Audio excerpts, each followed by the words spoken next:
Bienvenido profesor, mi nombre es Glenn Franklin Alejo y el día de hoy voy a presentarle esta exposición. Muy bien, para comenzar, primero definimos el modelo siendo este un robot manipulador con dos eslabones. Para el elemento de masa tenemos que la masa 1 expone que x1 y x2 están localizados a una distancia de 1 por el coseno de q1, como podemos ver aquí. La posición en x del primer eslabón está determinado por el centro de masa. La posición en Y es la distancia donde se encuentra su eje hasta el centro de masa, que es una distancia de 1 por el seno de Q1. Al derivar estas expresiones, obtenemos las velocidades en x1 y en y1.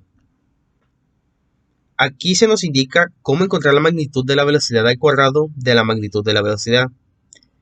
Este es igual a la suma de los cuadrados de las velocidades en cada uno de las componentes.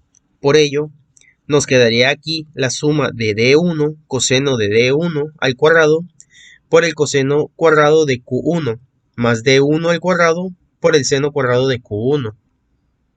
Como d1 al cuadrado sería un factor común, nos quedaría d1 al cuadrado multiplicado por el seno cuadrado de q1 más el coseno cuadrado de 1 y por identidad trigonométrica eso es igual a 1, por lo que se obtiene esta expresión.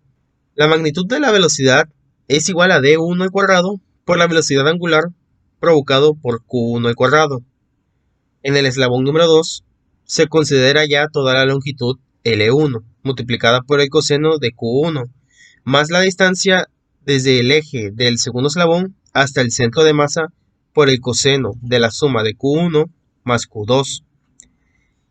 Hay que recordar que esta expresión nos indica la suma de dos ángulos. La posición en Y para el eslabón 2 es L1 por el seno de Q1 más la distancia al centro de masa del eslabón 2 por el seno de Q1 más Q2. Se realizan las derivadas de estas posiciones y lo que obtenemos son las velocidades en cada uno de los ejes. El cuadrado de la magnitud de las velocidades es igual al cuadrado de la velocidad en cada eje, obteniendo toda la expresión que aquí está determinada. Entonces, con esos valores ya tenemos velocidades, ya tenemos posiciones, y con esos valores nosotros podemos obtener la energía cinética. La energía cinética es igual a un medio de la masa por la velocidad al cuadrado. Tenemos dos eslabones, tenemos dos masas, y por lo tanto también tenemos dos velocidades. Conociendo esos datos, se permite realizar la siguiente expresión. Se realiza el proceso algebraico conociendo las velocidades v1 al cuadrado y v2 al cuadrado, y se obtiene toda la expresión. La energía potencial es igual al producto de la gravedad por la masa por la altura. Tenemos dos masas, tenemos dos alturas, y las alturas están determinadas por los valores que se tienen en Y.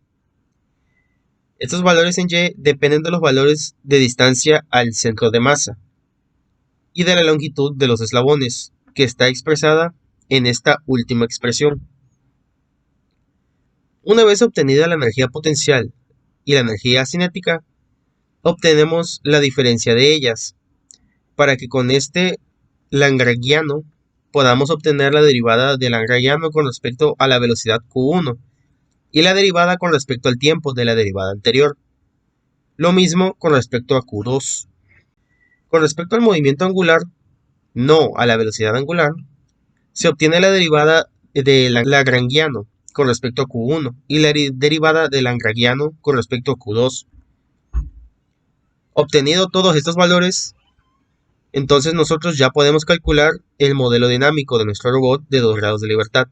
Nuevamente ese torque lo dividimos en 2, de tal manera que obtenemos T1 y T2. Muchas gracias por su atención, profesor. Eso sería todo de mi parte.